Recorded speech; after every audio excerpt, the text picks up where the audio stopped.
हरी जय जय राम राम कृष्ण हरी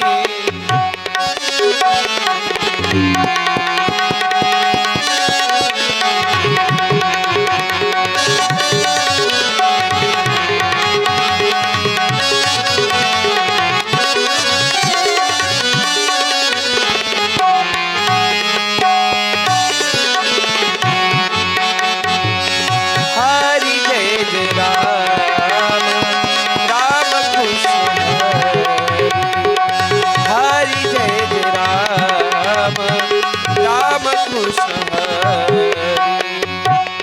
हरी जय जय राम राम कृष्ण हरी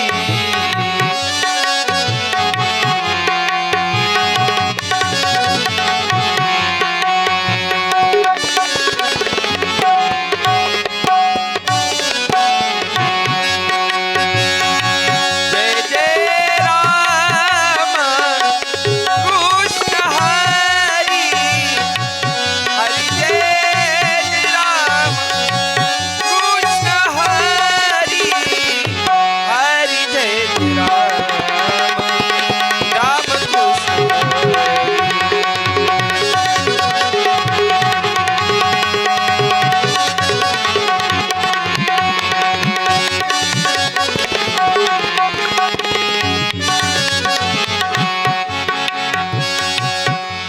जय जय राम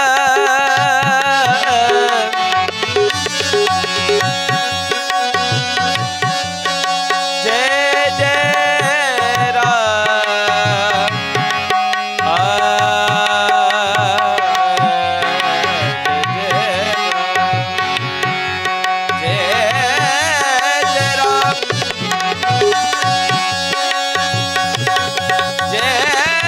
राम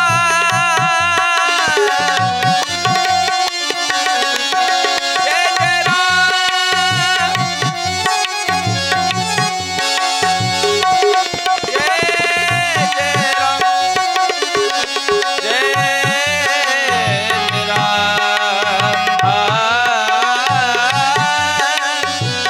जय जय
ते सर्व काकड बंधू अर्थात या ठिकाणी उपस्थित असलेले सन्माननीय शरदजी काकड यांचंही मी या ठिकाणी हार्दिक हार्दिक स्वागत करतो आणि सर्वांना विनंती करतो की आपण कृपया बाहेर जे कोणी उभे आहेत त्यांनी कृपया सभागृहामध्ये येऊन आसनस्थ व्हायचं आहे.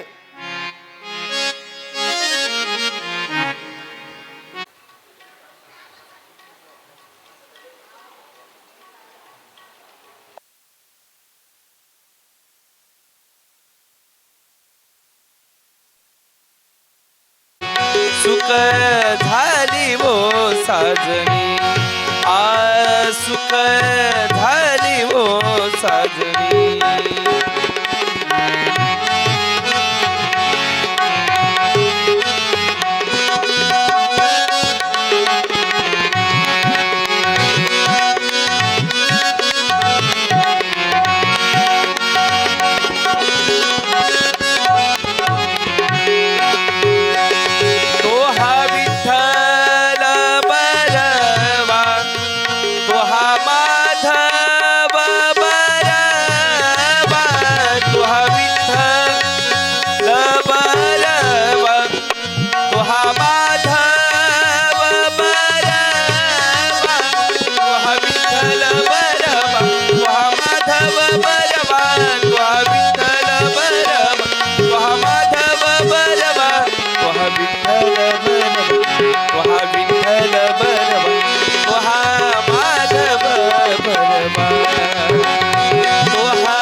म्हणून विठ्ठली आवडी बहुत सुकृताची जोडी म्हणून विठ्ठली आवडी बहुत सुकृताची जोडी म्हणून विठ्ठली आवडी बहुत सुकृताची जोडी म्हणून विठ्ठली आवडी तो हा विठ्ठल बरवा तो हा विठ्ठल बरवा तो हा माधव बरवा तो हा माधव बरवा तो हा माधव बरवा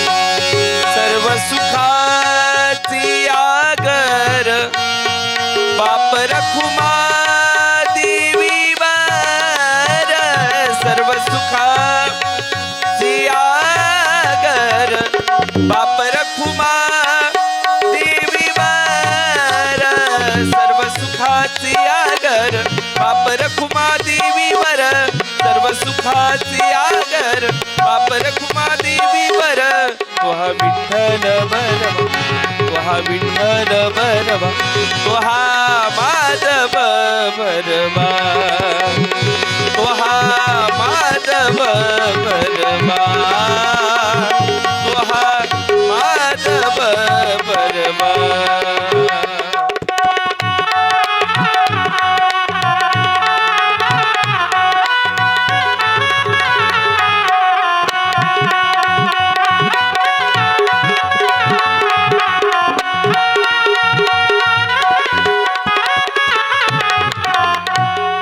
तो हा विठ्ठल बरवा तो हा माधव बरवा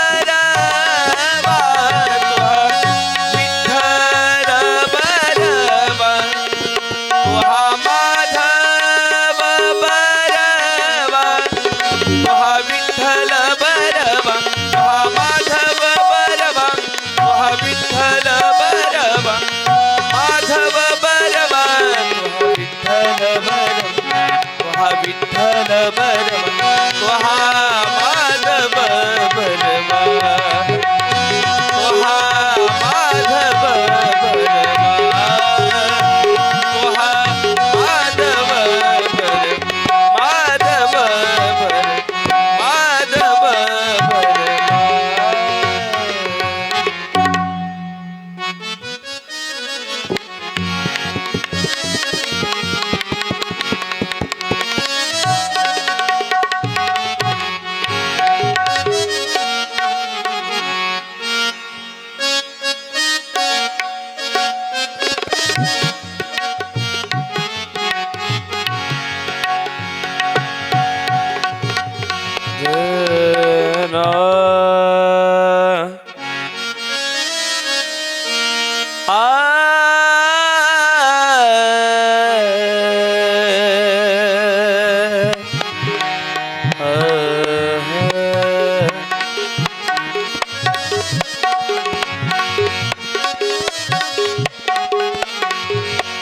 सुंदर ध्यान उभे विठेवर सुंदर ध्यान उभे विठेवर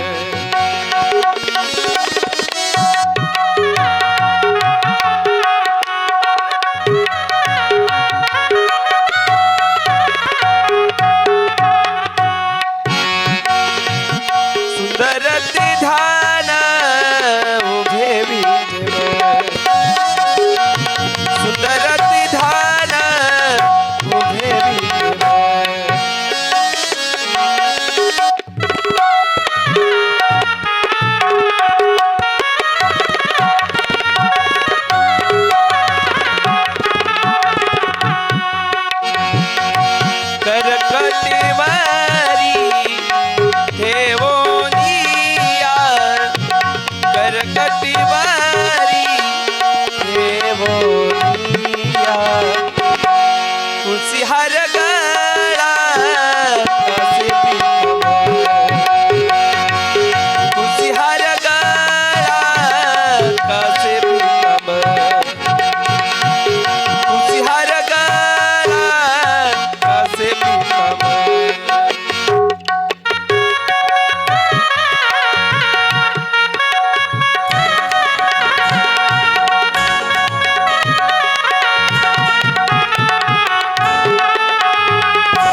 पीतांबर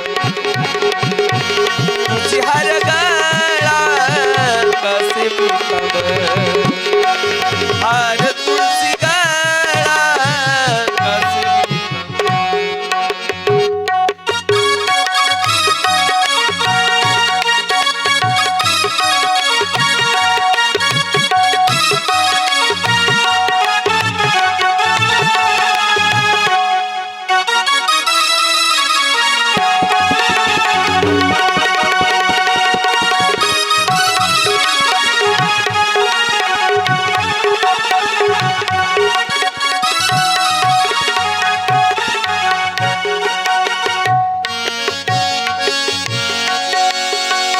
मकर कुंडाली हॅलो तळपती श्रवणी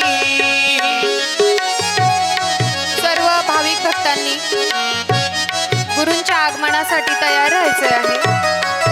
लवकरच स्वामींचे आगमन पुढच्या दरवाजातून होणार आहे.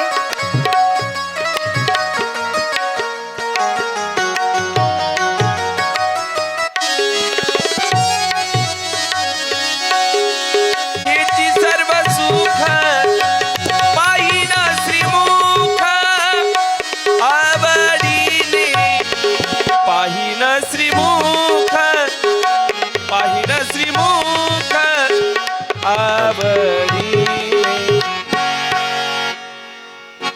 हॅलो हॅलो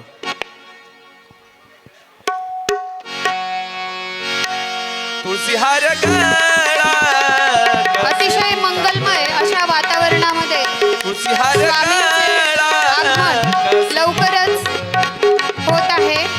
तुळशी हार गळा कासे पीतांबर कासे पीतांबर कासे पीतांबर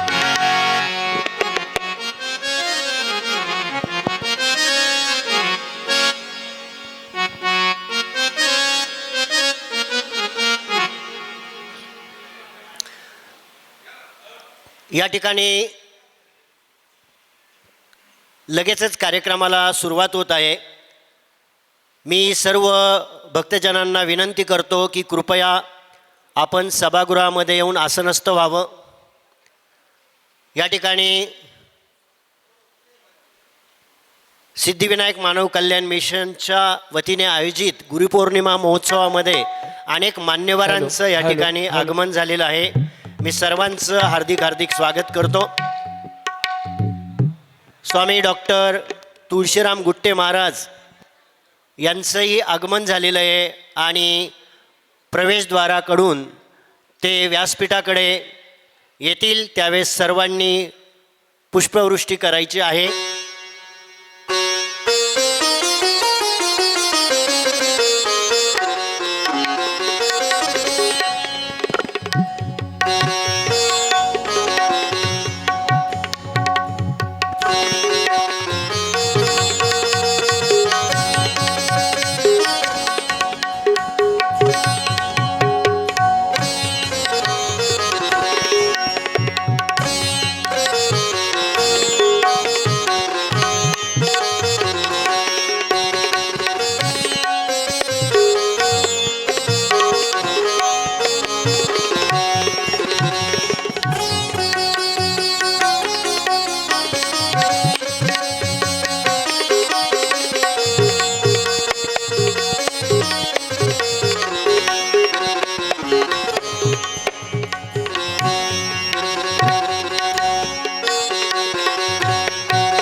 सुस्वागतम.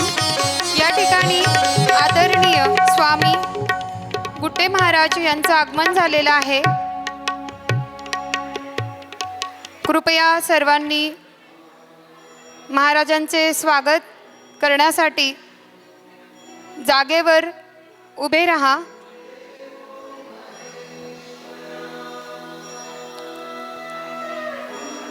सुनीता दौंड मॅडम आणि त्यांच्या विद्यार्थिनी स्वामींचे स्वागत करत आहेत. गुरुपूजनाचा अतिशय पवित्र आणि मंगलमय सोहळा इथे संपन्न होत आहे.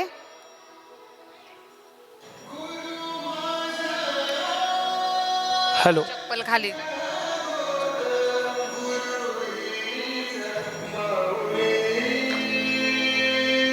हॅलो.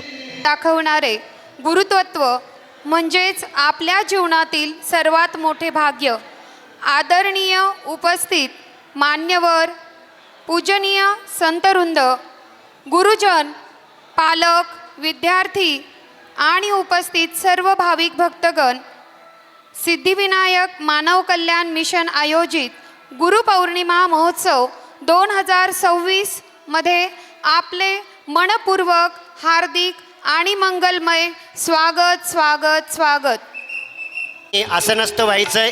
या ठिकाणी प्रमुख पाहुण्यांचं आगमन झालेलं आहे आणि स्वामींचं सुद्धा आगमन झालेलं आहे व्यासपीठाकडे. आता या ठिकाणी आपण दीपप्रज्वलन आणि प्रतिमापूजन करून आजच्या कार्यक्रमाची सुरुवात करणार आहोत, उद्घाटन करणार आहोत. या ठिकाणी सन्माननीय सौ दीपालीताई गीते नगरसेविका यांचंही आगमन झालेलं आहे. त्याचप्रमाणे बुधाजी दादा पानसरे उद्योजक, तसेच माईक द्या, माईक.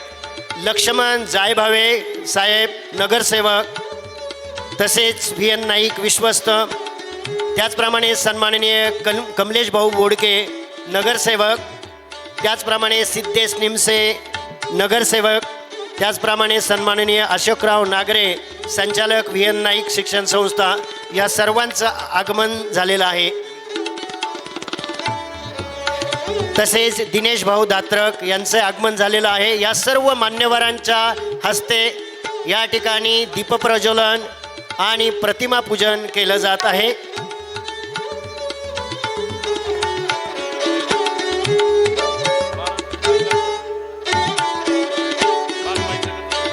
तमसो मा ज्योतिर्गमय. ओम महागणानन्वा गणपतिगुं हवामहे प्रियानन्द्वा प्रियपतिगुं हवामहे निधीनन्द्वा निधिपतिगुं हवामहे वसो मम आहमजानि गर्भधमात् वमजासि गर्भधम्. ॐ अम्बिके अम्बालिके नमानयति कशन सशस्तकश्वकशुभद्रकां बिलभासिनीं सुशान्तिर्भवतु. ॐ सुशान्तिर्भवतु. ॐ गजाननं भूतगणादि सेवितं कपितजम्बोफलचारुभक्षणम् उमाशुतं शोकविनाशकारकं नमामि विघ्नेश्वरपादपङ्कजं. ओम सिद्धिविनायक गणेश भगवान की जय. ओम भद्रं कर्णेभिः शृणुयाम देवाः भद्रं पश्येमाक्षरभिर्जत्राः स्थिरैरङ्गैः सुष्ठुवाससनुभिः वेशं देवहितं यदायुः. ओम स्वस्ति न इंद्रो वृद्धस्रवाः स्वस्ति न पूषा विश्ववेदः स्वस्ति नस्तारक्षयो अरिष्टनेमि स्वस्ति नो बृहस्पतिर्दधातुः. ओम शांति शांति शांति. ओम जय श्री गणेशाय नमः. ओम हरि ओम नमस्ते गणपते त्वमेव प्रत्यक्षं तत्त्वमसि त्वमेव केवलं करतासि त्वमेव केवलं धरतासि त्वमेव केवलं हरतासि त्वमेव सर्वं खल्विदं ब्रह्मासि त्वं साक्षादात्मासि नित्यं वृतं वच्मि सत्यं वच्मि. अवतु माम अवतु वक्तारम् अवतु श्रोतारम् अवतु दातारम् अवतु धातारम्. भरलेला होताच, परंतु वैज्ञानिक दृष्टिकोन आणि विज्ञानाच्या निकषावर खरा उतरणारा ठरला.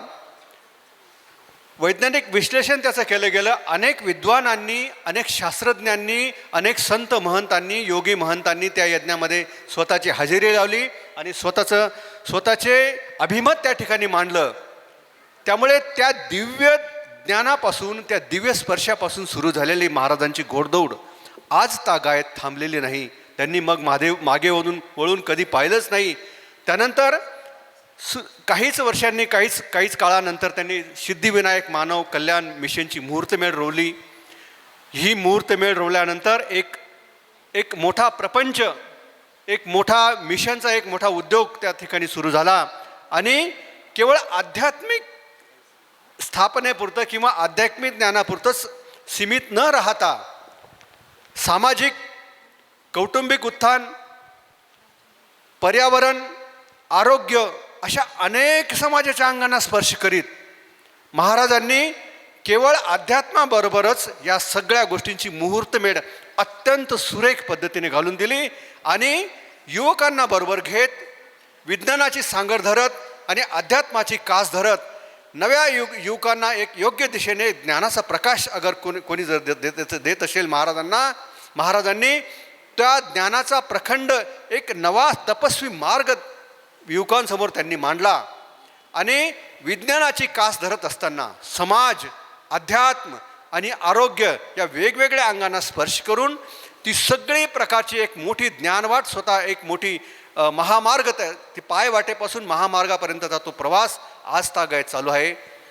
महाराजांनी या सगळ्या याच्यामध्ये त्यांची हे सगळं करत असताना त्यांचं सृजनाचं क्षेत्र, सृजन कार्य, स्वतः अनेक पुस्तकांचे ते लेखक आहेत.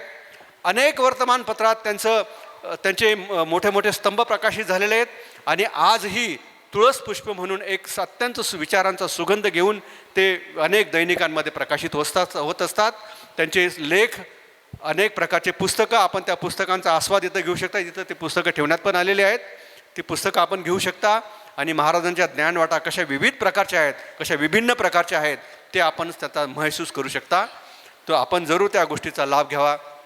हे एवढंच करून थांबले नाहीत, तर उज्जैन आणि नाशिकचा जो मागचा कुंभमेळा पार पडला, त्या कुंभमेळ्यात महाराजांनी स्वतंत्र आखाडा स्थापन केला. आणि त्या आखाड्याचं आपलं स्वतःचं एक प्रतिनिधित्व केलं. साधू संतांच्या मंदियाळीमध्ये मोठमोठ्या साधू संतांच्या हिमालयापासून तर दक्षिण काशीपर्यंतच्या, दक्षिणेतल्या कन्याकुमारीपर्यंतच्या साधू संतांमध्ये त्यांनी आपलं एक स्थान निर्माण केलं, आपलं एक अस्तित्व निर्माण केलं, आपल्या अस्तित्वाचा ठसा उमटवला. आणि सिद्धिविनायक मानव कल्याण मिशनने एक नवीन स्वर्णिम हस्ताक्षर कुंभमेळ्याच्या ठिकाणी सुद्धा रोवलं. ही आपल्या सर्वांच्या दृष्टीने अभिमानाची गोष्ट आहे. आत्ताही महाराजांचं स्वसंवेदना ज्ञानपीठ त्र्यंबकमध्ये त्याचं काम सुरू आहे. अनेक प्रकारे युवकांना ते निरंतर मार्गदर्शन करणारं एक शक्तिपीठ असं ठरणार आहे. आपण सर्वांनी ते काम बघू शकता. आपण त्याला कशा पद्धतीने गती दिली पाहिजे यासाठी मार्गदर्शन करू शकता. आपण त्याला सहाय्य करू शकता. निश्चितच एक भविष्यासाठी एक नवीन ज्ञानाचा स्रोत घेऊन महाराजांनी ते अत्यंत योग्य पद्धतीने ती एक युवकांचा भविष्य घडवण्यासाठी ते हे केलं आहे. ती त्या पद्धतीची साधना सुरू केली आणि त्या पद्धतीने काम चालू आहे.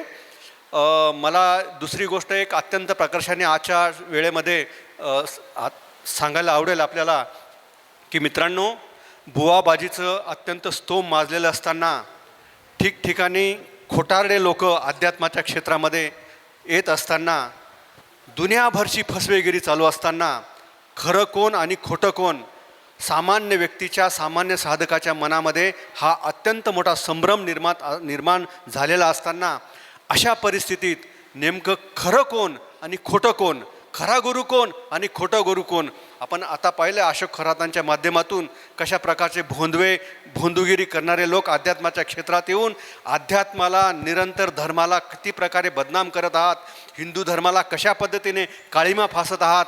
अशा प्रकारच्या लोकांची अत्यंत मोठी गर्दी या धर्म क्षेत्रामध्ये यावी. हे हिंदू धर्माच्या यासारखा मोठा कलंक नाही मित्रांनो.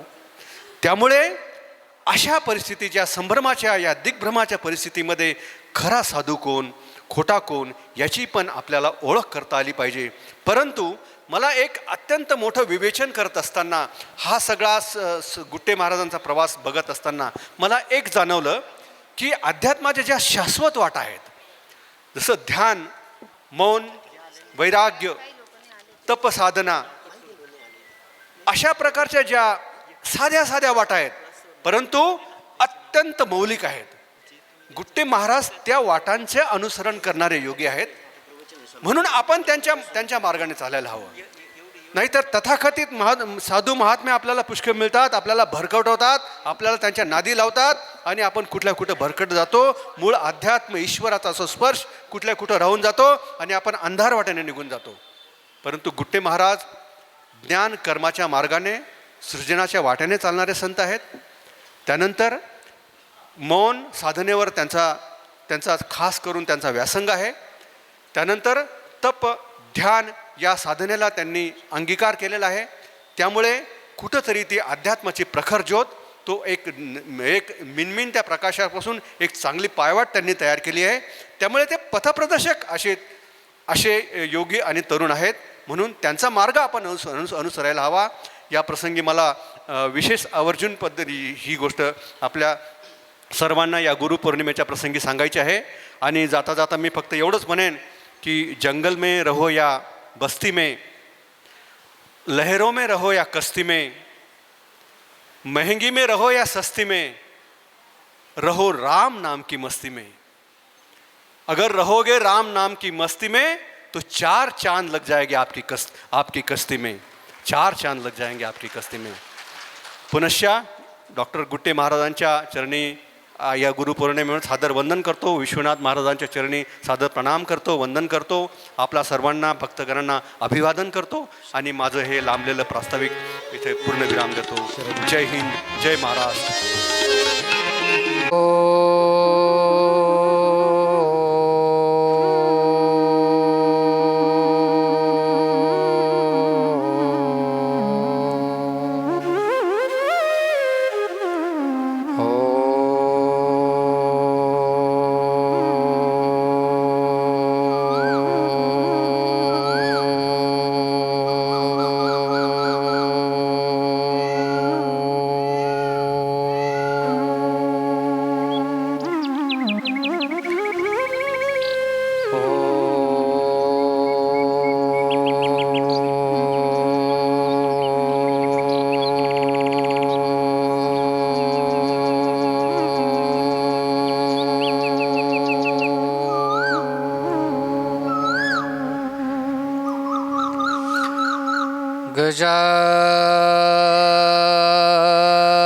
गजाननं भूत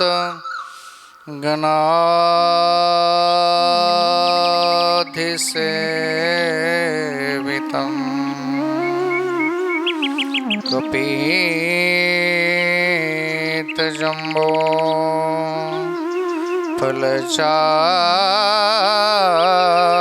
फलचारुभक्षणम् उमासुतं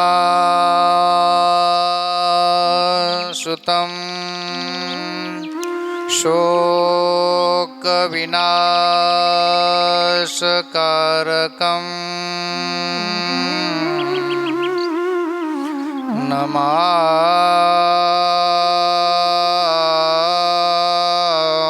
नमामि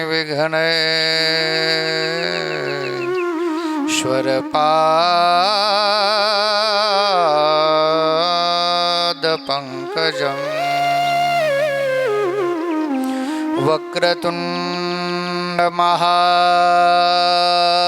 वक्रतुण्डमहाकाय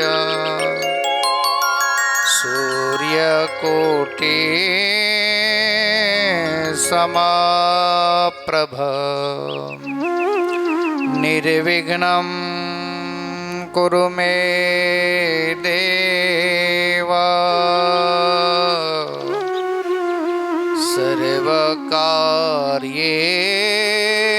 सर्वकार्येषु सर्वदा. गुरुर्ब्रह्मा गुरुर्विष्णु गुरुर्देवो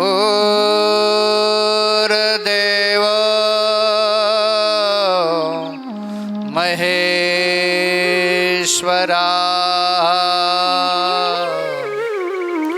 गुरु साक्षात परब्रह्म तस्मै श्री गुरुवे नमः। शान्ताकारं भुजगशयनं पद्मनाभं सुरेशं विश्वाधारं गगनसदृशं मेघवर्णं शुभांगं लक्ष्मीकान्तं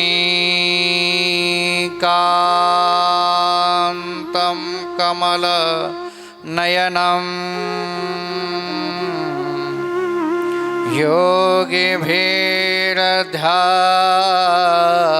योगिभिर्ध्यानगम्यं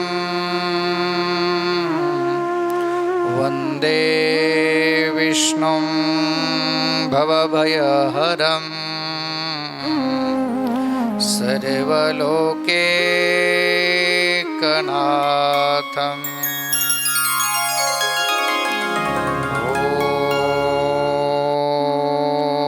ॐ ध्याये नित्यं महेशं रजतगिरिनिभं चारुचन्द्रावतंसं रत्नाकल्पोज्ज्वलाङ्गपरशुं मृगवराभितिहस्तं प्रसन्नं पद्मासीनं समन्दासुमरगणैर व्याघ्रकृतिं वसानं विश्वाद्यं विश्ववन्द्यं निखिलभयहरं पञ्चवक्त्रं त्रिनेत्रम् ॐ नमः शिवाय। रामाय रामभद्राय रामचन्द्राय वेधसे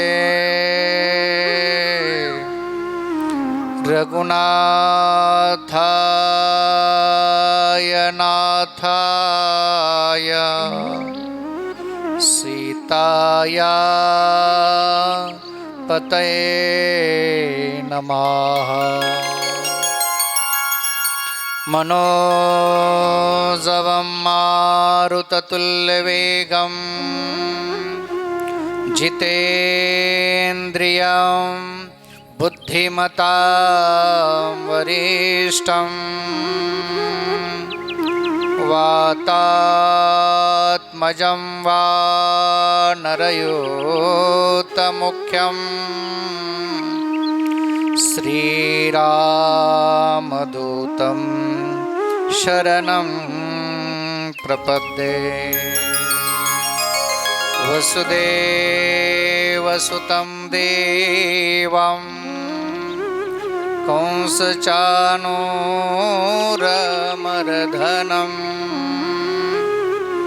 देवकी परमानन्दं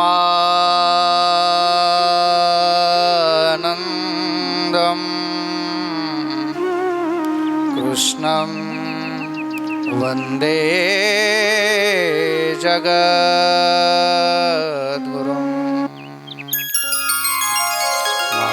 महायोगपीठे तटे भीमरथ्या परं पुण्डरीकाय दातो मुनीन्द्रे समागत्य तिष्ठन्तमानन्दकन्दं परब्रह्मलिङ्गं भजे पाण्डुरङ्गं परब्रह्मलिङ्गं भजे पाण्डुरङ्गं परब्रह्मलिङ्गं भजे पाण्डुरङ्गं भजे पाण्डुरङ्गं भजे पाण्डुरङ्गम्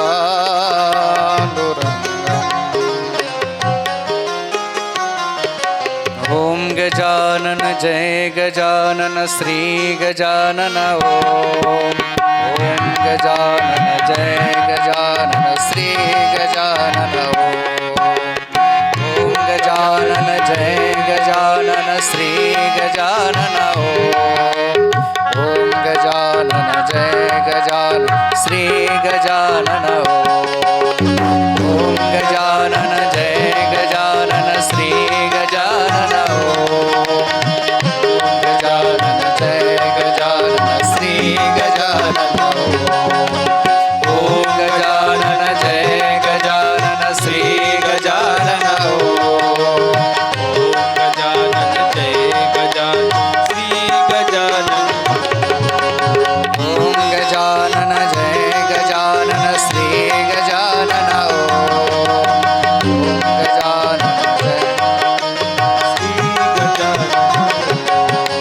श्री गजानन श्री गजानन श्री गजानन श्री गजानन श्री गजानन श्री गजानन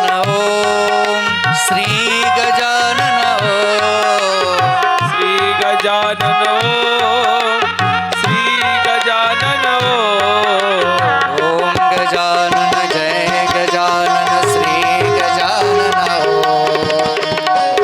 गजानन जय गजानन श्री गजानन ॐ गजानन जय गजानन श्री गजानन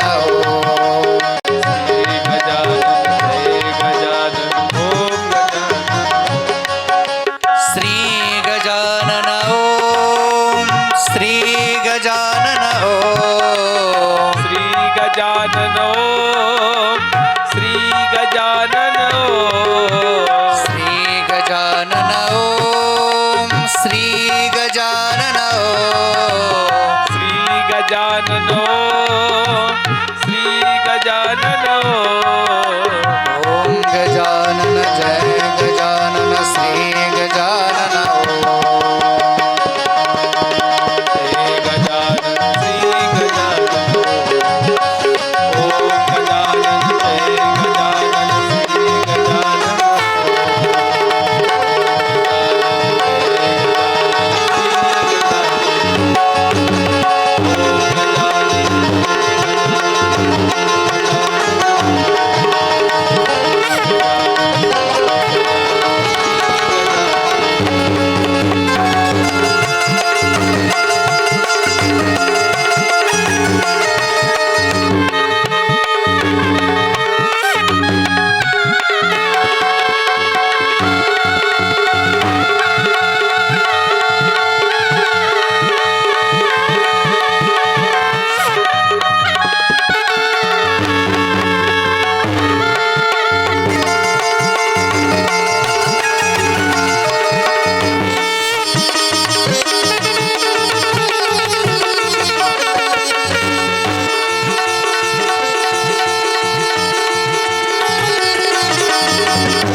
पुंडलीकवरदार विठ्ठल श्री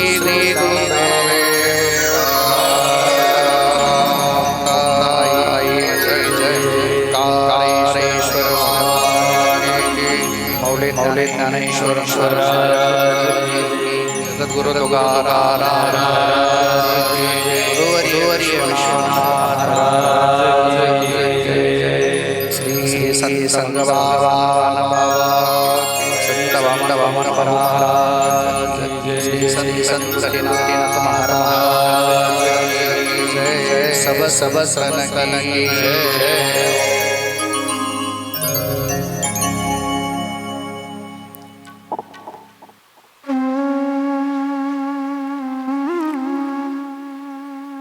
गुरु तेथे ज्ञान, ज्ञानी तेथे आत्मदर्शन, दर्शनी समाधान आथी जैसे. संत श्रेष्ठ ज्ञानेश्वर महाराज गुरु बद्दलची व्याख्या सांगतात. नेमकं गुरु कोण? तर माऊलींनी ज्ञानेश्वरीमध्ये गुरु तेथे ज्ञान, जिथे ज्ञान आहे तेच गुरु.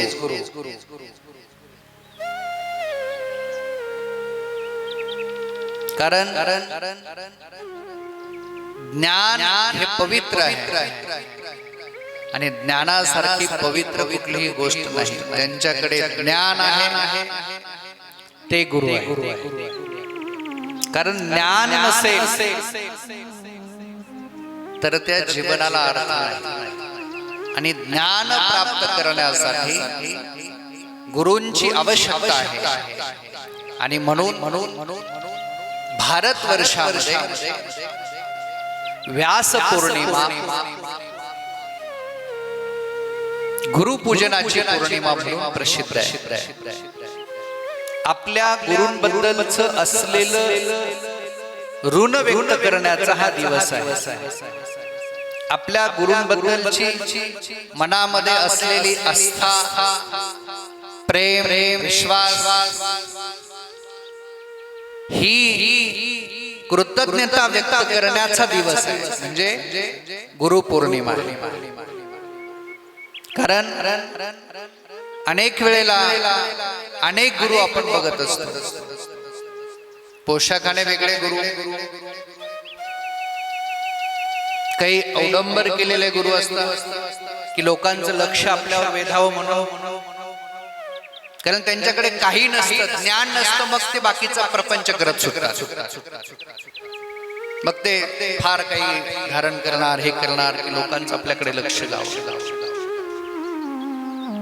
असं नसतं. माऊलींनी स्पष्ट सांगितलं, गुरु तेथे ज्ञान. जी व्यक्तीकडे ज्ञान आहे, ज्ञानी तेथे आत्मदर्शन. ज्ञानी व्यक्तीलाच आत्म्याचं दर्शन होऊ शकतं. आणि आत्म्याचं दर्शन करणं एवढी सोपी गोष्ट आहे का? नाही.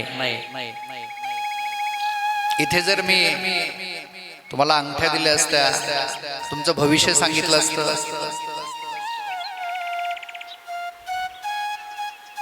तर गर्दी मायली नसती. बर का? पण इथे फक्त ज्ञान काय आहे, बाकी काहीच नाही.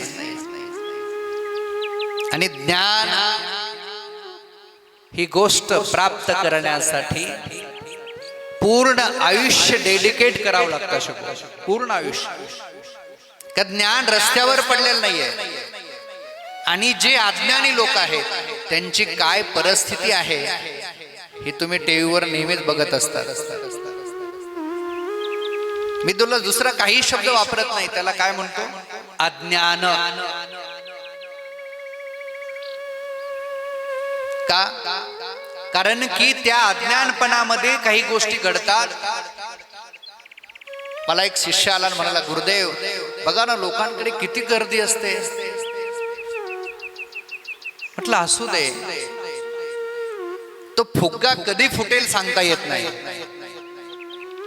पण स्वतः जवळ ईश्वराला सिद्ध करण्याची ताकद निर्माण करणं. माझ्या आज गुरुदेवांचं मला स्मरण येतं.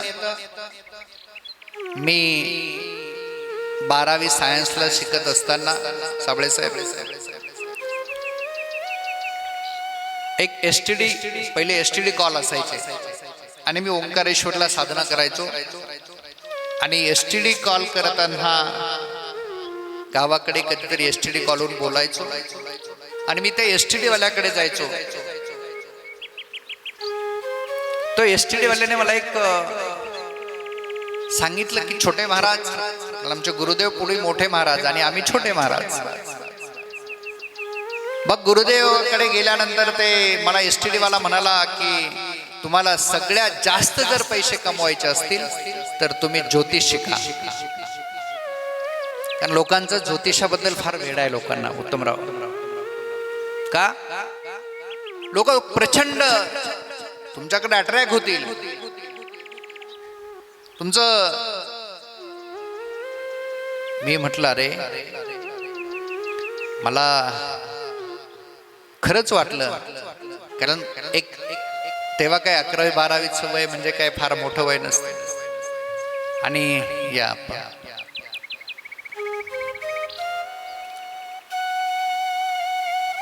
तर मग त्यावेळेस मी काशीला गेलो आणि काशीला गेल्यानंतर मी ज्योतिषाची सगळी पुस्तकं विकत आणली. माझ्या जीवनातला अनुभव सांगतो.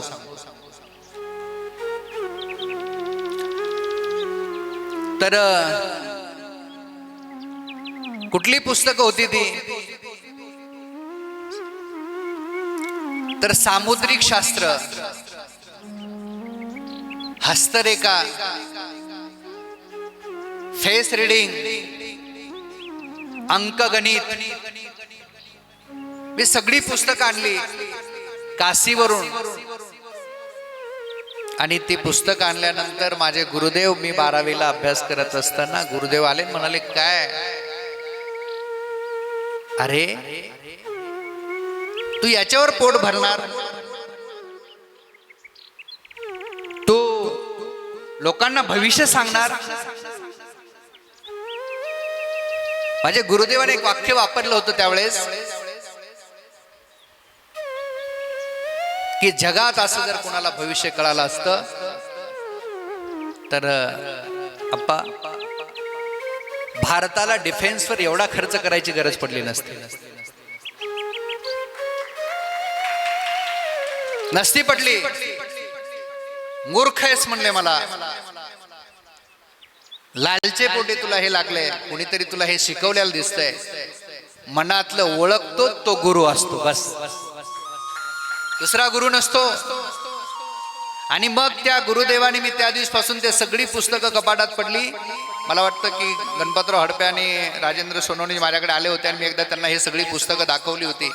माझ्याकडे आज कपाटभर पुस्तक आहे उपाध्यायची. का? कारण की असं होत नाही. मला जर कळालं असतं तर प्रयागच्या कुंभामध्ये इतक्या लोकांची हानी झाली, मी सुद्धा म्हणलं असतं उद्या हानी होणार आहे, कोणी जाऊ नका तिकडे. आम्ही पण तिथे होतो, सगळेच होतो. नाही कळत साहेब, फक्त आत्मज्ञान असेल. म्हणून जगामध्ये ज्ञानेश्वर माऊलीने सांगितलं की आत्मज्ञानी गुरु करावा. बाकी तर चालूच असतं ह्या सगळ्या गोष्टी आयुष्यामध्ये. आणि अधःपतनाला जातो अज्ञानी माणूस.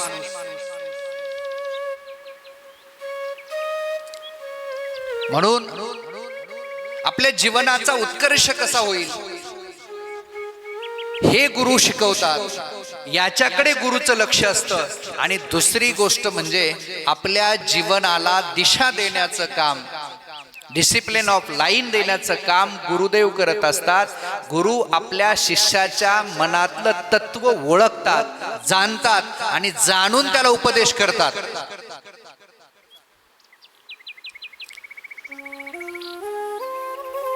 का मी कधीही मी फार शिष्य करण्याच्या भानगडीत पडलो नाही बरं का शरदराव, नाही पडलो. माझे प्रेमी भक्त पुष्कळ आहेत. एखादी कथा ठेवली तर हजारो भक्त येतील कथा ऐकायला, कीर्तन प्रवचन ठेवलं तर हजारो भक्त येतील भरतराव. पण शिष्य मी फार कमी करतो. का करतो त्याचं कारण सांगतो की शिष्यानं केलेलं अर्ध पाप गुरुच्या माथ्यावर पडत असतं आणि मग ते गुरुला भोगावं लागतं. आणि मग म्हणून शिष्य पारखून करायचा. उठसूट खूप शिष्य आहेत, खूप शिष्य वर्ग आहे. असं करण्यासाठी या आमिषाने मी कधी करत नाही. आता एवढ्या 300-400 लोकांमध्ये जास्तीत जास्त एक 50-100 शिष्य असतील माझे, फार झाले. प्रेम करणारे लोक माझ्यावर भरपूर आहेत, महाराष्ट्रभर आहेत, देशभर आहेत. पण शिष्य करायचं म्हणलं की मी जरा सांभाळूनच करतो. का तर आमच्या गुरुदेवाने सांगितलेलं वाक्य लक्षात आलं की आज समाजामध्ये जी परिस्थिती निर्माण झालेली आहे, समाज अस्थिर आहे.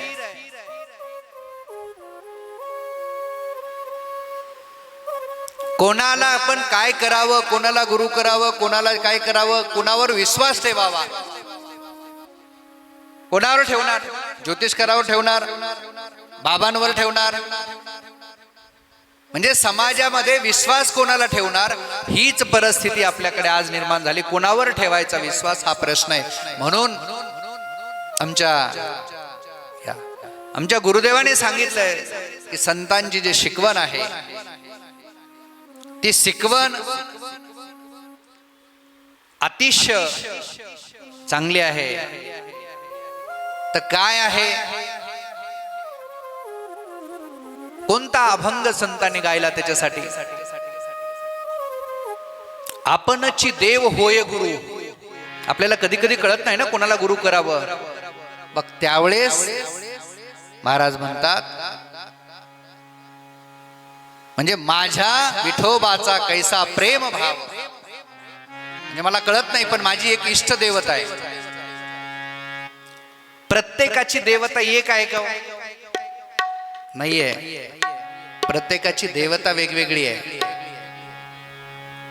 कारण सांगतो, प्रत्येकालाच एक देव आवडतो का? आपा नाही आवडत. प्रत्येकाला आवडत नाही. कुणाला विठ्ठल आवडतो, कुणाला कृष्ण आवडतो, कुणाला राम आवडतो, कुणाला शंकरजी आवडतात, कुणाला माताजी आवडतात.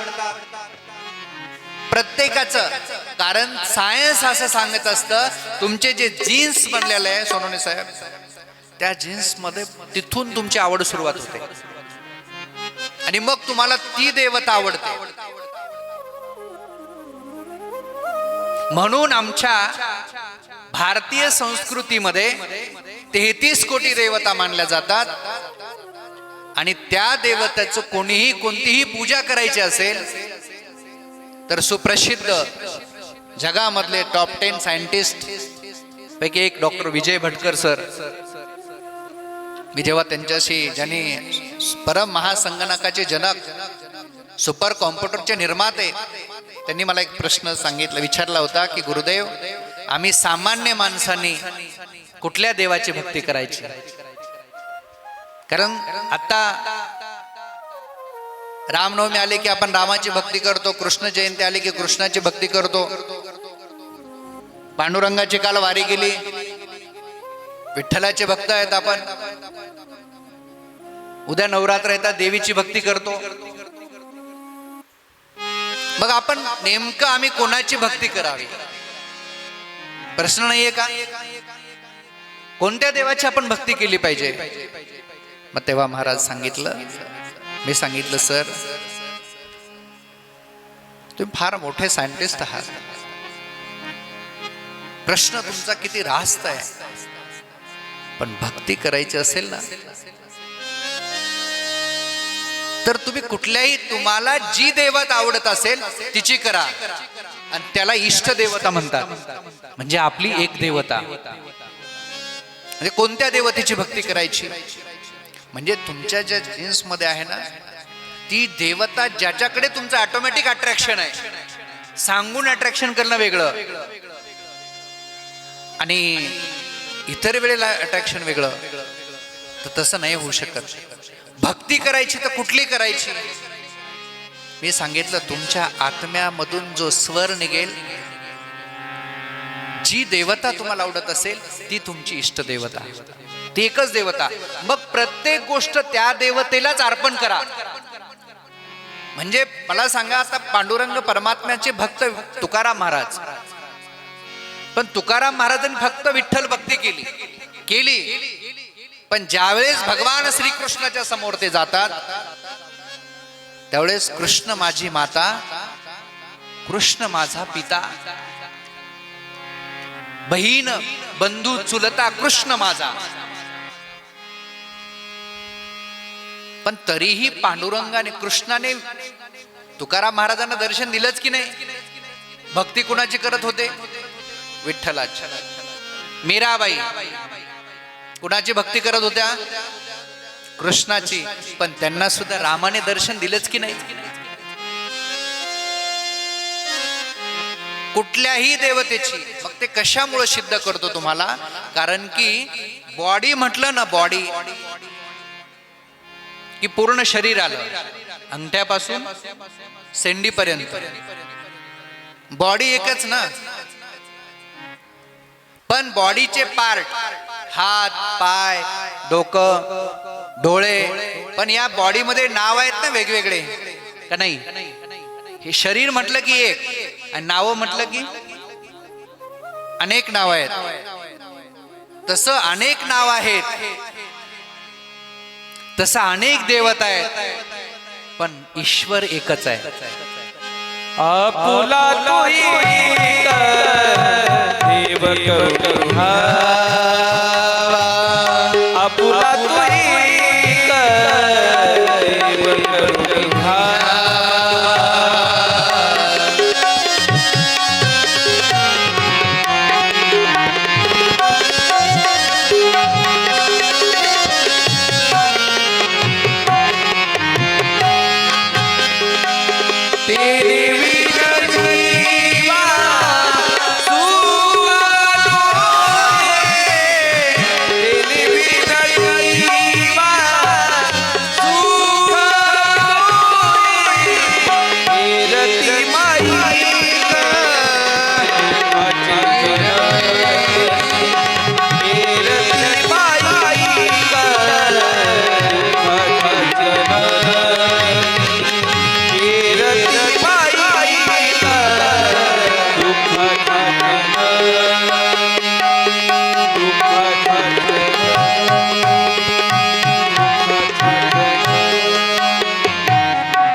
एकच देव आहे.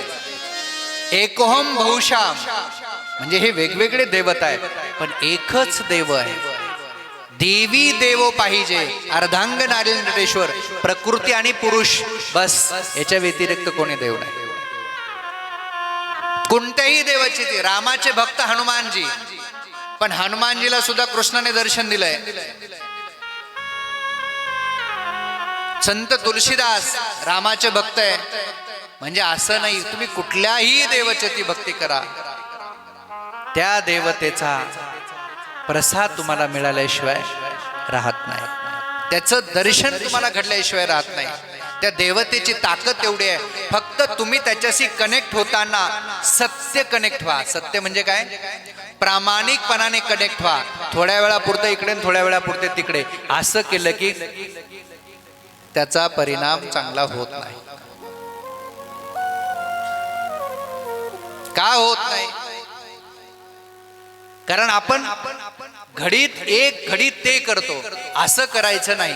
जी कुठली तुमची देवता असेल, समजा तुम्ही कृष्णाला भजत असाल, पण तुम्हाला मित्राच्या योगाने पंढरपूरला नेलं आणि मित्र तो म्हणला नाही, आता मी कृष्णाचं भक्त आहे, विठ्ठलाचं तूच दर्शन घे, मला नाही जमत. असं नाही. म्हणजे विठ्ठल हा सुद्धा कृष्ण आहे आणि माझ्या देवतेचा एवढा विश्वास आहे मला की मी कृष्णाचं रूप पाहतोय. कारण सांगतो तुम्हाला त्याचं. कारण आपल्याकडे आपण म्हणतो ना, दुसरीकडे देवतेकडे जायचं नाही, असं नाही. जायचं, पण मनामध्ये तुमचा जो भाव आहे तोच प्रगट करतो. कारण तुमच्या मनामध्ये जे प्रतिबिंब दडलेलं आहे ना, तेच बाहेर प्रगट होत असतं, जे काही असेल ते. मग तुम्ही कोणाचेही भक्त असाल, रामाचे असाल, कृष्णाचे असाल, विष्णूचे असाल, कारण विठ्ठलाच्या डोक्यावरती काय आहे? शिवलिंग आहे. पांडुरंगाच्या डोक्यावर काय? शिवलिंग आहे, त्या शिवलिंगाची पूजा पहिल्यांदा होते आणि मग विठ्ठलावरती अभिषेक होतो. आणि विठ्ठल कसे आहे? समान आहे. विटेवरी ज्यांची पाऊले समान, तोची एक दान शूर दाता. मला असाही प्रश्न विचारला PhD करत असताना की पांडुरंग परमात्मा कित्येक वर्ष झालं पंढरपूरमध्ये विराजमान आहेत. मी सांगितलं पांडुरंग परमात्मा कलियुगात विराजमान आहेत. पंढरपूर असेल अगोदर, पण पांडुरंग तिथे का असू शकेल? कारण अभंग असं सांगितला जातो, गोकुळहुनी झाला येता पुंडलिकाच्या भावार्थे. जर पुंडलिकाच्या भावार्थासाठी तो गोकुळाहून जर तो आला असेल तर तो गोकुळाहून आलेला तो कृष्ण आहे. दिंडीरपणामध्ये रुक्मिणी माता रुसून आलेल्या होत्या आणि पुंडलिकाच्या भावार्थे म्हणजे पुंडलिक आईवडिलाची सेवा करत होता, त्याचा भाव बघून पांडुरंग परमात्मा तिथे आले, कृष्ण भगवान तिथे आले आणि गोकुळहुनी झाला येता. गोकुळचा कोण? तो कृष्ण गोकुळाहून आला. कुठे थांबला? तर पुंडलिकाला भेटावंसं वाटलं.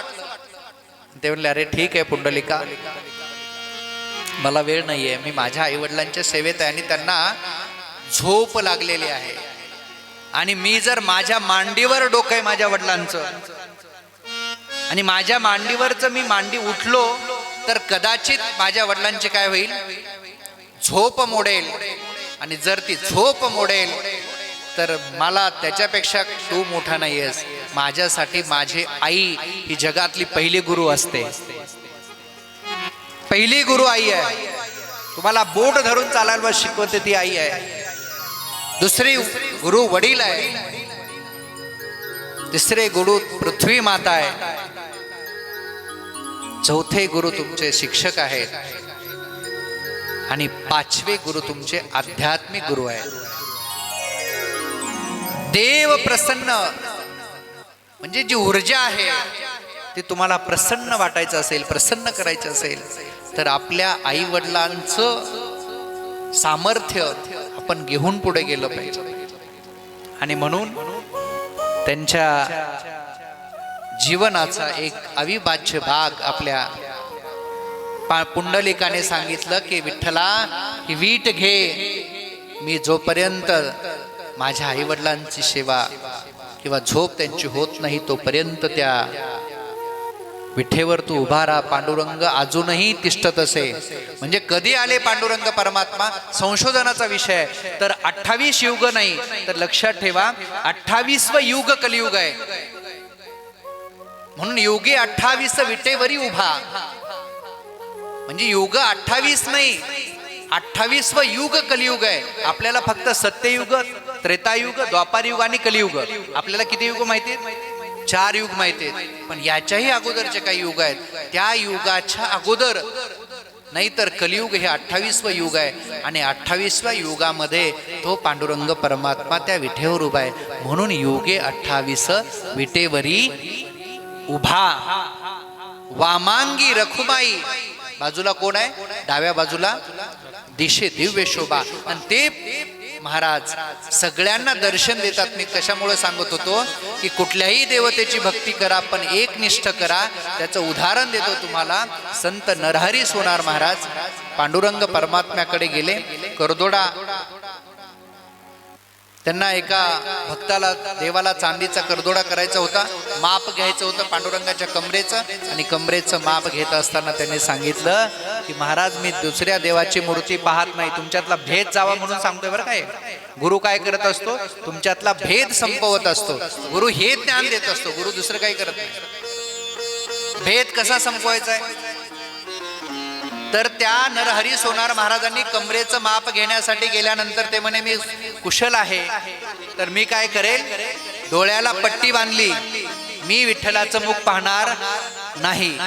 जर मी विठ्ठलाचं मुख पाहिलं तर मी शंकरजीचा भक्त आहे. कोणाचा भक्त आहे? तर शंकरजीचा भक्त आहे. आणि त्या शंकरजीच्या मुळे मी विठ्ठलाचं मुख पाहत नाही. आणि मग त्यांनी काय केलं, कमरेला जो दोरा माप घ्यायला गेले, जसं कमरेला हात लावला तसं डायरेक्ट त्यांना शंकरजीची पिंड दिसली.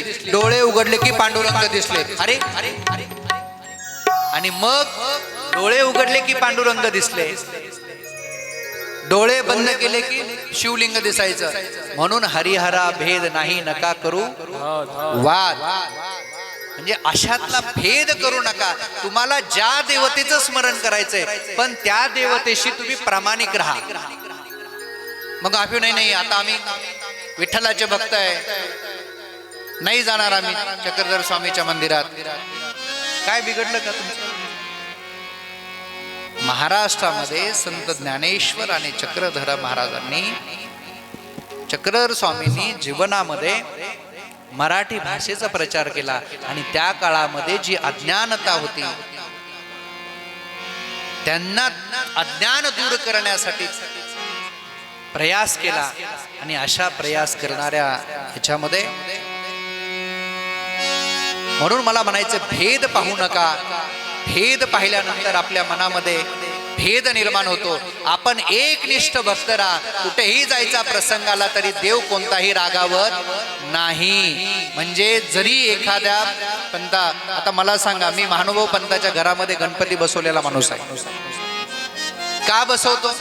कारण मी त्यांना भेदच नाहीये. तुम्ही एकनिष्ठ अत्यंत खुशीने तुम्ही हे करा आणि भेद पाहू नका. एक 5-10 मिनिटात प्रवचनच त्याच्यामुळे, तर भेद पाहू नका हे गुरुंना सांगायचं आहे. म्हणजे काही बिघडत नाही. तुम्ही प्रसाद घेतला तर कोणताही देव तुमच्यावर नाराज होणार नाही. मला असं एखादंही उदाहरण दाखवा की तुम्ही गणपतीचा प्रसाद गेल्यानंतर तुम्हाला उलटी झाली, मला दाखवा. किंवा आम्ही चक्रधर स्वामीचा प्रसाद घेतला म्हणजे आम्हाला उलटी झाली, अजिबात नाही. म्हणजे भेद पाहू नये. देव एकच आहे, लक्षात ठेवा. विष्णुमय जग वैष्णवाचा धर्म, विष्णुमय जग वैष्णवाचा धर्म. भेदा भेद भ्रम अमंगल, भेदा भेद भ्रम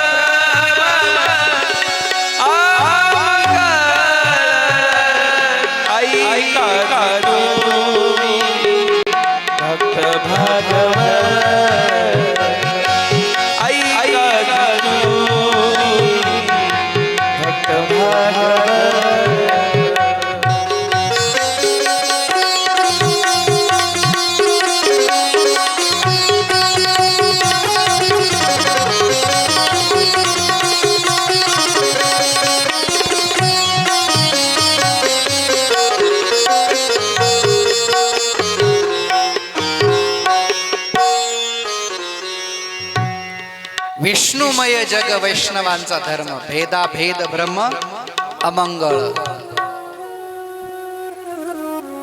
आपल्या विष्णुमय जग म्हणजे जग पूर्ण एका देवतेचं आहे, एका ईश्वराचं आहे. तर एक ईश्वराची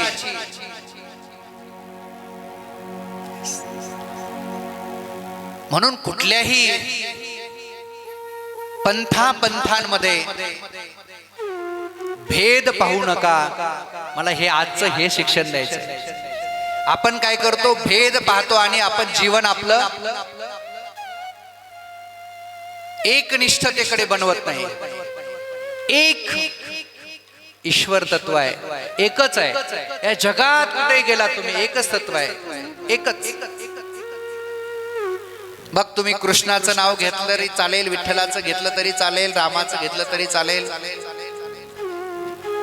तो तुमचा भाव आहे. म्हणजे एखादा माणूस रामामध्ये ईश्वर पाहतो, एखादा कृष्णात ईश्वर पाहतो, एखादा विठ्ठलात ईश्वर पाहतो, एखादा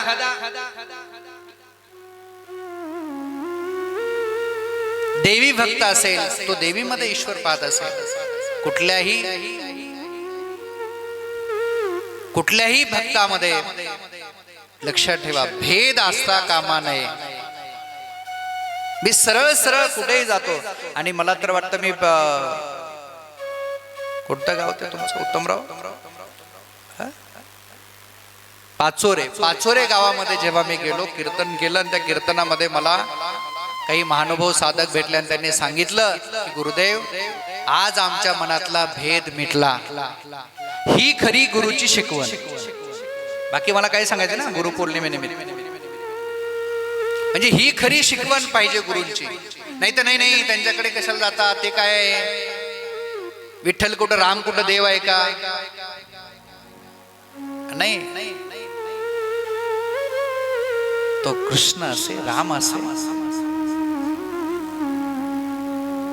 का? मला भेद संपवायचा आहे आणि मनातला जोपर्यंत भेद संपत नाही तोपर्यंत कुठल्याच देवाची कृपा होत नाही, कुठल्याच संताची कृपा होत नाही.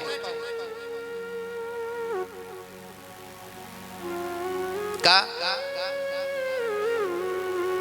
कारण ही गोष्ट आपल्या काळाच्या ओघात आपण काय दिलं पाहिजे गुरुनी, तर हे लक्षात ठेवा की आपण भेद संपवा, एकमतला म्हणून वैरभाव संपवा.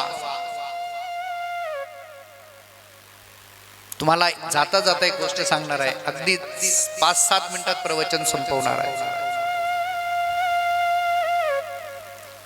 काय भेद आहे? तो माणूस आहे, त्याला माणूस म्हणून बघा. एखादी गोष्ट तुमच्या जीवनात जर वाईट घडली ना, वाईट प्रत्येकाच्या जीवनात वाईट घडते कधकडे साहेब, कारण कोणताच माणूस असा नाही आयुष्यात की त्याच्या जीवनात बाबा वाईट गोष्ट घडत नाही. घडते, लहानपणापासून मृत्यूपर्यंत बघा. पण वाईट घटना घडली ना, तर भगवान कृष्णाने आपल्याला हे शिकवलंय गीतेमध्ये की त्याला पॉझिटिव्ह बनवायचं. घडली असेल, कर्माचा भाग आहे, सोडून द्या. फार दुःख व्यतीत करत बसू नका. एखादी चांगली गोष्ट घडली जीवनात, ठीक आहे, माणसं आनंदाने पण अटॅक येतो बरं का. बुरहानपूरची एक मध्य प्रदेश मधली घटना आहे. एक माणूस खूप दिवसांनी असा निवडून आला आणि त्याला अटॅक येऊन गेला. इतका हर्ष उल्हास. म्हणजे मला सांगायचं काय आहे की तुमच्या जीवनामध्ये तुम्ही पॉझिटिव्ह आणि निगेटिव्ह, चांगलं आणि वाईट हे जीवनाचा भाग आहे, हे घडत राहतं. कारण जोपर्यंत माणूस म्हणून तुम्ही जन्माला आलात ना, प्रभू रामचंद्र रामायणामध्ये शेवटी म्हणाले हो की काय मानव जन्म खतरनाक आहे, पावला पावलाला दुःख आहे. राम प्रभू म्हणाले स्वतः, कृष्ण प्रभू. कृष्णाला विचारा, लहानपणापासून शत्रू, मारायलाच उठलेले नाहीये. जे भगवान कृष्णाने हे शिकवलं अर्जुनाला, अर्जुना हे तुझेच लोक आहे आणि तुझ्याच विरोधात उभे आहे, आता काय करशील सांग. पांडव आणि कौरव सख्खे चुलत भाऊ होते.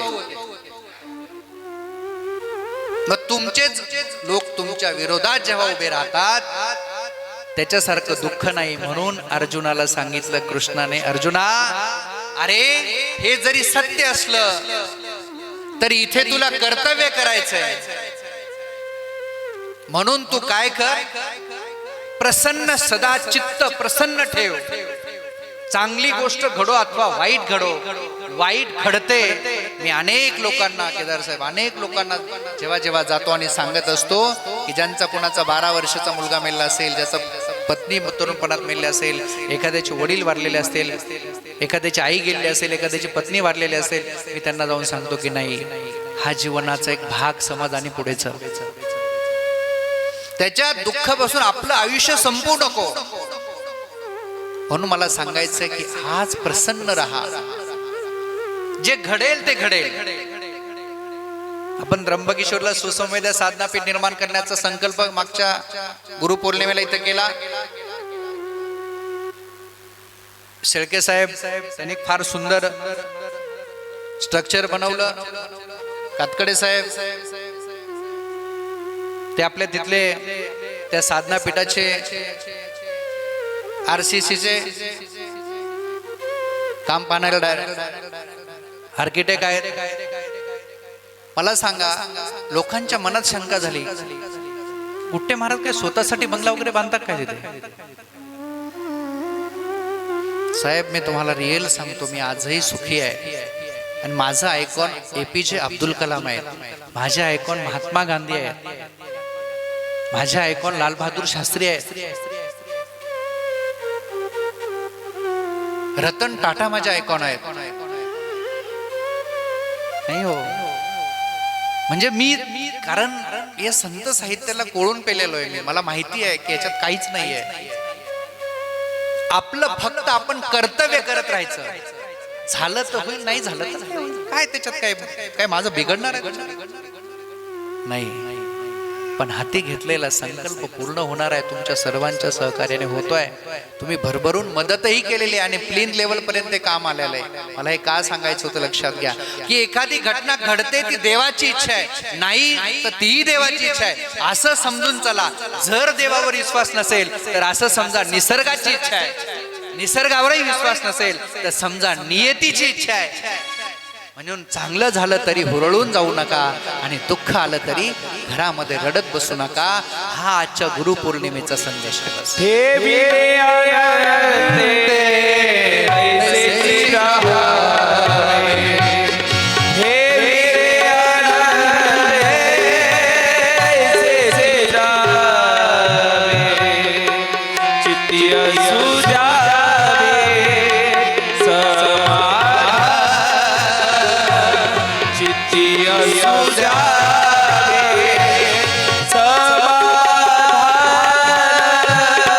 हे वीरे आनंदे ऐसे राहावे. हे वीरे आनंदे ऐसे राहावे. ऐसे राहावे.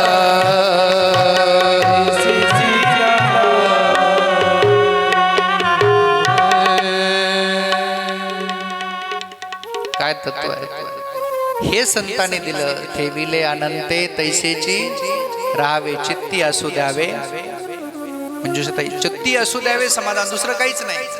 आणि म्हणून जी परिस्थिती आली त्या या अण्णा जी परिस्थिती आली त्या परिस्थितीला सामोरं जाणं हे गुरुनी शिकवलंय. आणि हे शिकवा आपल्या लोकांना. आणि भेद विसरून जा. स्त्री पुरुष हा भेद मनामध्ये कधी बाळगू नका. हा भेद तुमच्या मनामध्ये नसला पाहिजे. या जातीचा, पंथाचा, धर्माचा काही नाही. फक्त माणूस म्हणून त्याच्याकडे बघा आणि माणूस म्हणून ही शिकवण घ्या आणि माणूस म्हणून जगण्याचा प्रयत्न करा. एवढंच मला सांगायचंय. कारण की माणूस म्हणून तुम्ही जेव्हा जगाल तेव्हा खरा आनंद मिळेल. आणि आपल्या स्वतःच्या कर्मामध्ये ज्यावेळेस आपण ईश्वर शोधाल, कर्मात नीट लक्षात ठेवा, आपल्या कर्मात जेव्हा ईश्वर शोधाल ना तेव्हा तुम्हाला खऱ्या जीवनाचा आनंद मिळेल. श्रीमंती गरिबी हा विषय मनात येतच नाही. कारण मी सांगतो जी जी परिस्थिती आहे, समजा देवाने सोन्याच्या पलंगावर झोपायला दिलं तर समजायचं देवाचे उपकार आहे. पण कधी कधी महाराज म्हणतात झोपडी दिली तर तीही देवाची उपकार आहे. कारण ते चांगलं शिकवण्यासाठी. आता तुम्हाला गोदामाईने पूर दिला, चांगलं शिकवलं का नाही? तिने तिची बाउंड्री आखली साहेब. साबळे साहेब काय केलं? ती बाउंड्री आखलेली. ती म्हणते माझ्यामध्ये जे जे अतिक्रमण करतील मी त्याला एका दिवशी घेऊन गेल्याशिवाय केदार साहेब अशी गोष्ट आहे का? कारण ती जाऊ शकेल. इंद्रायणी मातेनं बघा का पूर आणला.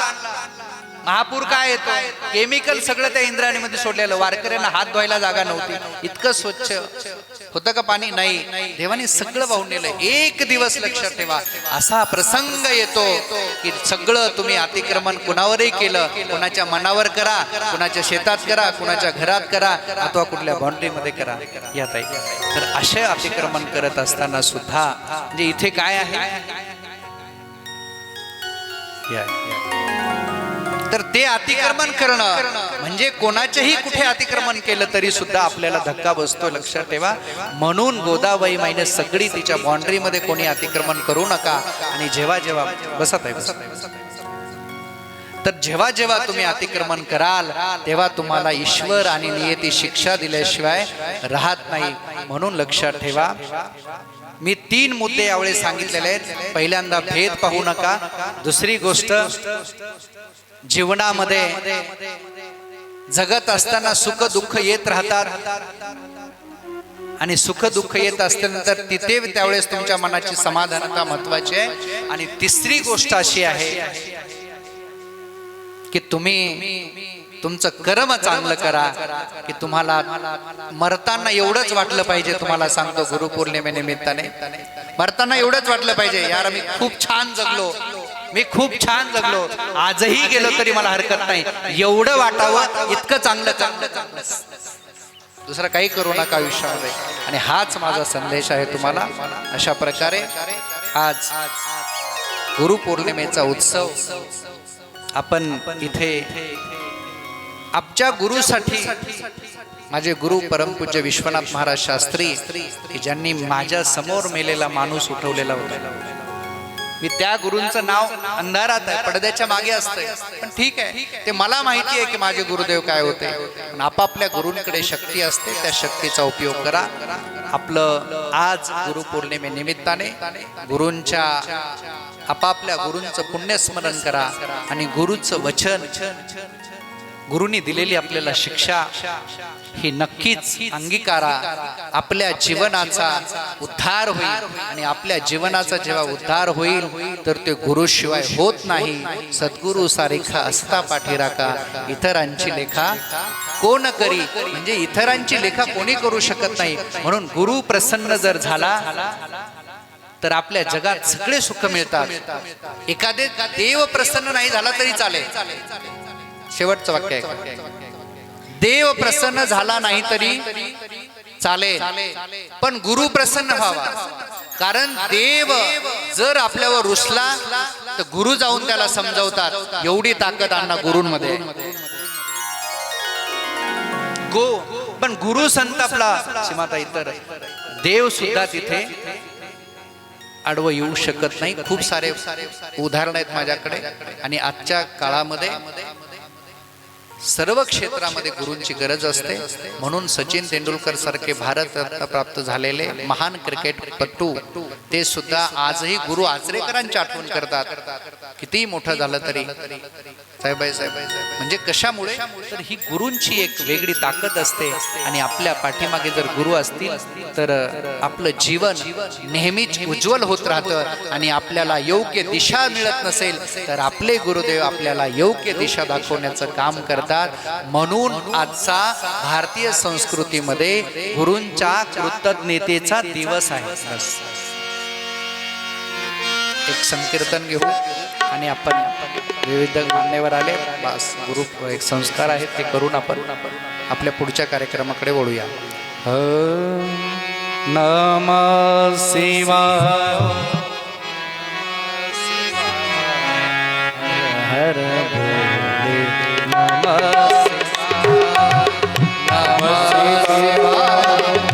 नमः शिवाय हर हर भोले, नमः शिवाय.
एक 10 ते 15 मिनिटांमध्ये आरती होईल. सगळ्यांनी आरती करून जावं. प्रमुख पाहुण्यांना थोडी घाई असली तरी.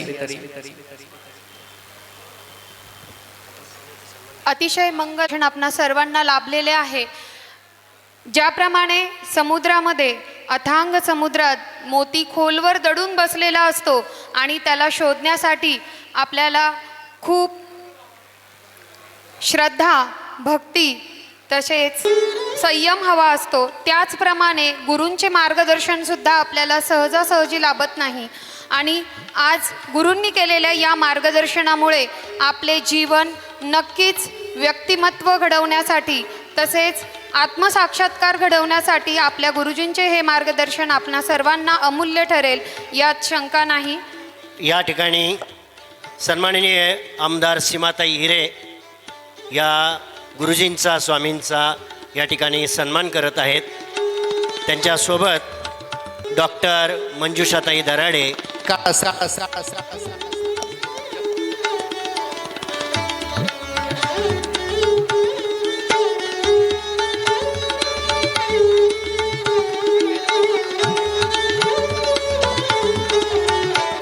सर्व मान्यवरांच्या हस्ते या ठिकाणी